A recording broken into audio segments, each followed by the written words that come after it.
Senhor Jesus tem muita coisa para fazer na sua vida. Uma vez ele falando para o povo judeus, ele diz o seguinte, João 5:28, não vos maravilheis disso, porque vem a hora em que todos que estão nos sepulcros ouvirão a sua voz, a voz do Filho de Deus.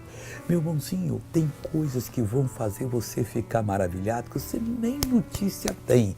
Você imaginou quantos mortos já tem desde o início da criação? Já dissolveram-se na terra, mas não diante de Deus.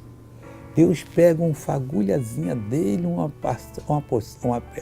pedacinho microscópico e multiplica ali naquela pessoa que ela era. Todos vão ressuscitar. Mas que isso, missionário? Isso é o poder do nosso Deus. Quem pode ressuscitar todo mundo que já se desfez, e são milhões e milhões, quanto mais curar você, resolver o seu problema. Creia nele agora. Olha, tenha certeza que ele vai lhe abençoar. Veja alguém que foi abençoado. Como é que é o seu nome? Nivaldo. Nivaldo, qual era o seu problema? Eu quebrei a perna esquerda em 1996 e quando os médicos colaram, eles não colocaram ferro nenhum, então ela ficou curta, 3 centímetros. Com isso, começou a entortar todo o meu esqueleto e eu comecei a sentir muitas dores, muitas dores. O que você não fazia antes da oração? Eu não conseguia abaixar todo e quando eu mexia com essa perna, estralava tudo. Nivaldo, faz o que você não podia fazer agora. Olha aí, pessoal. Me dá uma cadeira aqui, me dá uma cadeira. Meu irmão, eu estou falando. Tem gente que ficou assim olhando para o lado, até observando ali. No meio da oração, estou mandando embora, que uma senhora fez assim, ó. Essa aliança era dela mesmo, estava ali.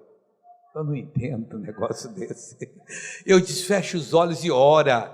É como o doutor falar, vem operar aqui na terça-feira, mas vem em jejum. Você vem em jejum? Que nada, eu comi uma feijoada de manhã hoje que eu não sou bobo. Nivaldo, vamos ver se a sua perna também Deus curou ela. Senta aqui. Estica as duas. Aí, pessoal. Cadê o menor? Palmas para Jesus, pessoal. Vai, filho de Deus. Deus hoje te visitou. Aqui, pessoal, a marca da operação aqui. Mas Jesus hoje curou você, Nivaldo? Vai ser um esportista de Jesus agora. E eu agora quero orar com você. Meu Deus, olha essa pessoa que está orando. Tu, Senhor Jesus, que um dia eles vão ouvir a tua voz, os mortos vão ressuscitar, todos eles.